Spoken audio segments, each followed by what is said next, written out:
going to bring in the Note Air 2, or Note Air 2 Plus, I should say, which is still, every time I get this out, I still think, wow, this device is still doing it for me. It's still a great device that I would very much be happy to use all of the time. And I'm going to call up my comparison table with that as well. Again, I've just picked out some key things, the Lenovo versus the Note Air 2 Plus here. And I'm also going to talk about the device that I'm on right now, which is the Tab Ultra C as well. So we will talk about them. We'll talk about this sort of Boox versus the Lenovo here. You see, I've got a lot of use out of these over the time I've been working with Boox devices. Very good devices. There was a comment I just today about losing notes, and that doesn't happen. There is occasional times when you get signed out or you sign yourself out of one device or something like that, and you think, oh no, it's gone, and then you sign back in and they're still there. And I think if you created a note when you were signed out, then it's sometimes very difficult to get that to be signed in with the right account after you've signed back in again. So that is frustrating. But that, honestly, I haven't ever permanently lost any notes on a Boox device, so I can vouch for that one there. This is mainly the comparison for productivity, or I could say it's the comparison for work. So if you're buying this device for work, then you're going to think Boox or Lenovo. If you're thinking Lenovo, I think actually you're thinking Boox full stop, to be quite honest, because if you want productivity, you probably want to be able to install any apps. Note Air 2 Plus still represents a really great sweet spot, although they're also doing a really great device on the Tab Ultra, not the C version, but the Tab Ultra, and they've discounted that down to 500 quid, and the Note Air 2 Plus is sort of sub 500 quid at the moment. So it's a fantastic device still here. It does also now have work profile apps, so you can actually have a second instance of each app, like I have here on the Tab Ultra C.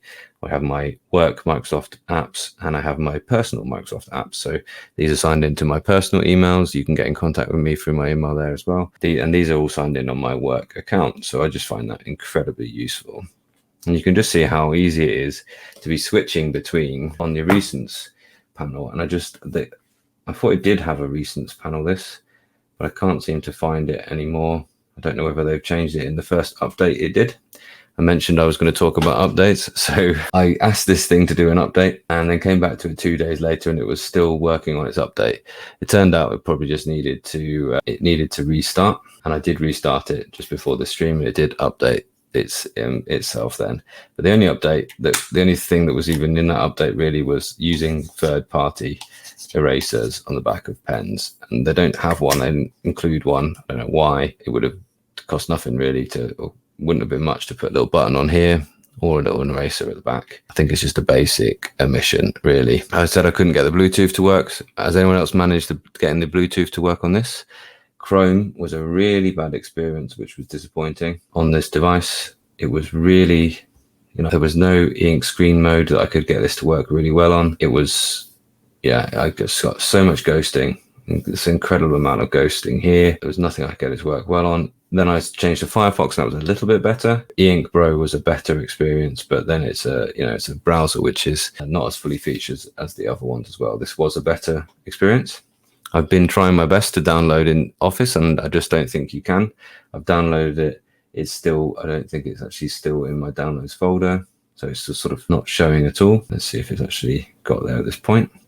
So in internal storage, downloads, you see I've told it to download. It's come up with the download screen. Do you want to download this thing? Yes, I do. Still nothing. So I don't know really what's going on there, but it's not, whatever is going on, it's not a good thing. So basically for work, it's going to be, if you want to use any kind of apps, it's going to be a really frustrating experience. The Aurora store was a better experience, but this APK Pure store was an impossible experience on here.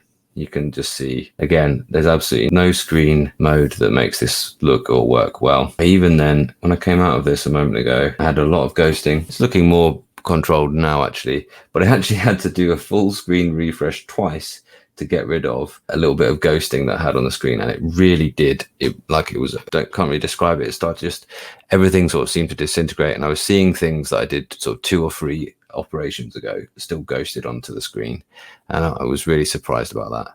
So for work, there's no doubt that the Boox devices are the better devices right now.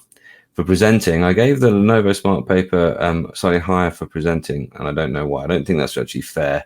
I think possibly this I've put slightly lower than the Tab Ultra C, which is definitely the best thing for presenting. But you can have, of course, full PowerPoint on here. At the very best, they're equal. You do have the ability to mirrorcast on here, which is great. Communication, again, I put the Note Air 2 Plus higher because you can just choose any email app that you want instead of using their email app there. I'm sure I could get an email app on here, but again, it's just that frustrating experience of installing apps, and it just doesn't need to be. Collaboration, I've put kind of equal, although once more, I think possibly I've done a disservice to the Note Air 2 Plus there because you can collaborate in so many different ways.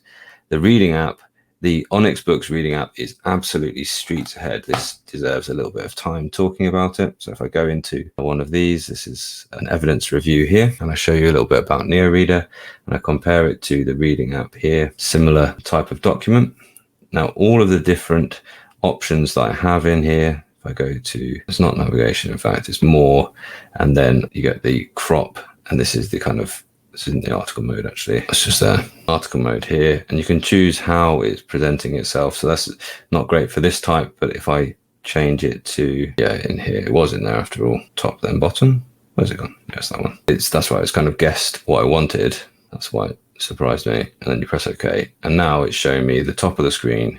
And when I press the next one, it will show me the bottom of the screen if I rotate the device. I think I probably don't have auto rotate on here. Then you can see now that is full size text, like A4 text.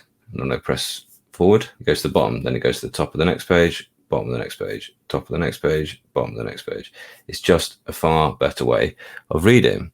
And obviously also you'll know this about books, the annotation is good. It's got good selections, and now you can group your selections as well. You can highlight text, you can annotate with this, you can export that as full sets. You've got different categories that you can highlight into. It's just a really, really fully featured reading app here. Go back to normal view. Whereas on here, you've basically got just crop. That's the only option I can see to make this a better view is just to crop in a bit. So you can choose to crop in a little bit tighter to the text. And then it is going to sustain that crop, I believe, when I go to the next page. But now you see it hasn't lined up anything with the next page. If I go and I rotate the device, there's no option to do half a page. There's no option to now crop and go top then bottom. In fact, if I crop it, it's gone back to being portrait. I mean, this just isn't done. This isn't finished. And I don't know if the people are good. I'm sure the very good people at Lenovo thought that this was going to be an easier job to release some Eink centric software and make everything work just smoothly. I don't know if they thought that, but now I would say that they've discovered that it's a harder thing to actually give you a complete software experience than they have. And so my question to you at the start, what do you want to see in the software updates besides just Google Store for a start, please? Now, other apps, obviously the Lenovo is not doing very well with that. The Note Air 2 Plus is okay with that. It's good, very good with that. In fact, this one, the Tab Ultra C is fantastic with other apps. Design and build, I've put them both on a kind of par, really. I really do like the design of the Note Air 2 Plus. Really love the color. It has got the magnetic case. It's got these nice rounded edges and it's very slim. The Lenovo doesn't have the round edges, it's got the kind of sharper edges. So if you're someone who didn't like that, although they are a little bit more kind of chamfered, I suppose is the word, is it? They're not kind of pointy at the end, but they are boxed off rather than round, whereas the Ultra does have that slight sort of sharpish lip, which if you hold it like this for a long time, you can kind of feel that, but you just don't hold it like that. You hold it by the case and it's perfectly fine, if a little heavy. I really like the design on all the Boox devices at the moment. The hardware features, again, the Note Air 2 Plus is that little bit better. They put some really good hardware features in here. For instance, the microphones, for instance, the great pen. What else? I mean, there's the microphones, isn't it, really? There isn't much that sets it apart in those ways, but this has microphones, but it also has speakers. So you can use audio, you can make audio notes on your notebook, but you don't have a way to play it back unless you want to go ahead and Bluetooth in a set of headphones or something onto it. So there aren't that many hardware features, and it doesn't have the great 300 dpi screen, for instance, that it could have shipped with at this point. It doesn't have the color screen. It doesn't have a fingerprint sensor like this one does, the Ultra C. The Note 2 Plus doesn't have that. Lastly, updates. We just don't know yet, but by looking at the update they've just done, which had support for an eraser that it doesn't even have, I'm not holding out high hopes for that update path, really. and that is your comparison between the Boox devices, the current best Boox devices, and the Lenovo Smart Paper. Would you say stick with the Boox, stick with the Onyx launcher, or there were better ones? Yeah, that is something that I'm going to get into. I think I'm going to have a good play about with a whole bunch of other launchers. I've been playing about with some other launchers on some phones that I've been reviewing, and that is a sort of side project for me for the next little while. I'm happy with the Boox launcher, but yeah, I think if you want to make it a more of a focused device, then certainly the ones that Brandon mentioned, yeah, that does make it look really good. And lastly, what direction would you want Lenovo to go for?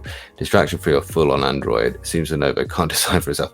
Exactly, they don't know. They don't know what they do know what they're doing. They make fantastic tech, but they don't know exactly what this device is aimed for. They haven't, I don't think, done their market research. And that little bit I shared with you at the start, I think there you are, Lenovo. That's some free market research for you. That's 4,000 people or more who all dropped off and lost interest in your device the moment they heard it didn't have a Google Play Store. So I would say just, you know, like it's got to at least have a Google Play Store, and it can probably still be distraction free whilst allowing you to do those other things.